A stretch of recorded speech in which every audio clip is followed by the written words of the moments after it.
ಓಂ ಹ್ರಾಂ ಹ್ರೀಂ ಹ್ರೌಂ ಸಹ ಸೂರ್ಯಾಯ ನಮಃ. ಓಂ ನಮೋ ಭಗವತೆ ವಾಸುದೇವಾಯ. ಓಂ ನಮೋ ನಾರಾಯಣಾಯ. ಎಲ್ಲರಿಗೂ ನಮಸ್ತೆ. Welcome to KP astro Kannada YouTube channel. ನಾನು ನಿಮ್ಮ ಹೇಮಂತ್ ಕುಮಾರ್ ಅಸ್ಟ್ರಾಲಜರ್.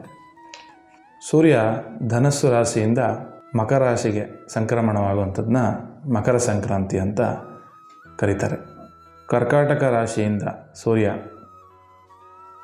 ಧನುಸ್ವರೆಗೂ ದಕ್ಷಿಣಾಯನ ಮುಗಿದು ನಮಗೆ ಈ ಒಂದು ಉತ್ತರಾಯಣ ಸ್ಟಾರ್ಟ್ ಆಗೋದು ಮಕರ ಸಂಕ್ರಾಂತಿಯಿಂದ.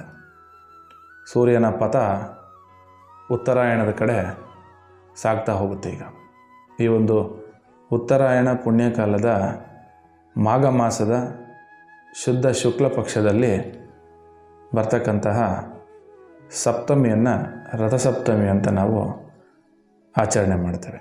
ಅಂದರೆ ಸೂರ್ಯನ ಹಬ್ಬ ಅಂತಲೇ ಆಚರಣೆ ಮಾಡ್ತೇವೆ.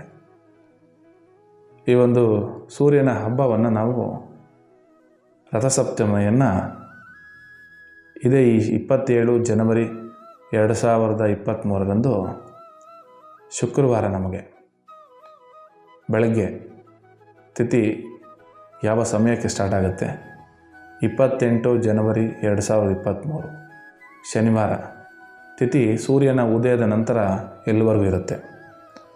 ಯಾವ ದಿನ ತಗೋಬೇಕು, ಹಬ್ಬನ ಯಾವ ದಿನದಂದು ಆಚರಣೆ ಮಾಡಬೇಕು, ಆ ಒಂದು ವಿಧಿ ವಿಧಾನಗಳನ್ನು ಮತ್ತು ಯಾವ ರೀತಿಯ ಒಂದು ಪೂಜೆಗಳನ್ನು ಈ ರಥಸಪ್ತಮಿ ದಿನದಂದು ಆಚರಿಸಬೇಕು ಅಂತ ನಾನು ತಿಳಿಸ್ಕೊಡ್ತೇನೆ.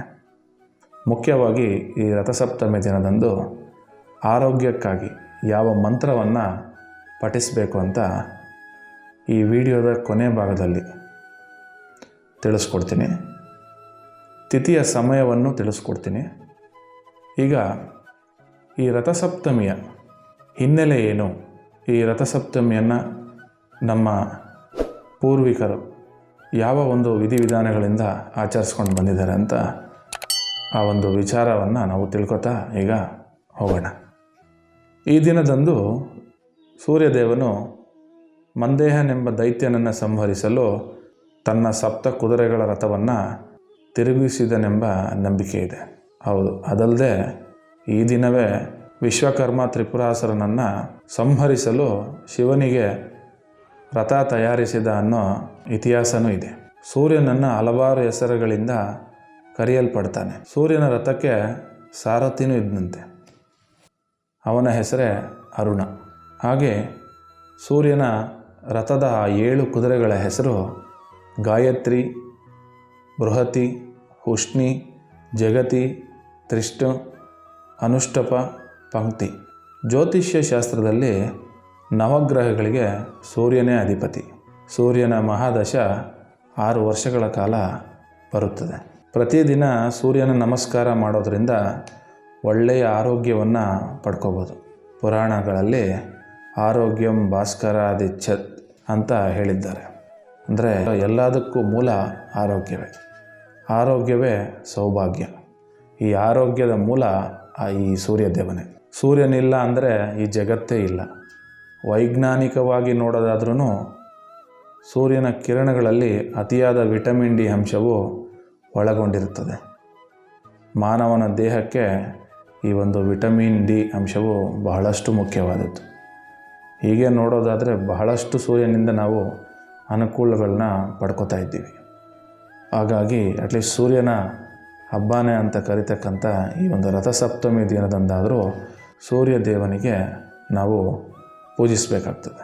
ಈ ದಿನ ಸೂರ್ಯನ ಉದಯಕ್ಕೂ ಮುಂಚೆನೇ ಎದ್ದು ಸೂರ್ಯನಿಗೆ ಪ್ರಿಯವಾದ ಎಕ್ಕದ ಪತ್ರಗಳನ್ನು ಕ್ರಮವಾಗಿ ತಲೆಯ ಮೇಲೆ 1, ಭುಜದ ಮೇಲೆ 2, ಮಂಡಿಯ ಮೇಲೆ 2 ಮತ್ತು ಪಾದಗಳ ಮೇಲೆ 2 ಪತ್ರಗಳನ್ನು ಇಟ್ಟು ಸ್ನಾನ ಮಾಡಬೇಕು ಅಂತ ಪುರಾಣಗಳಲ್ಲಿ ಉಲ್ಲೇಖಿಸಿದ್ದಾರೆ.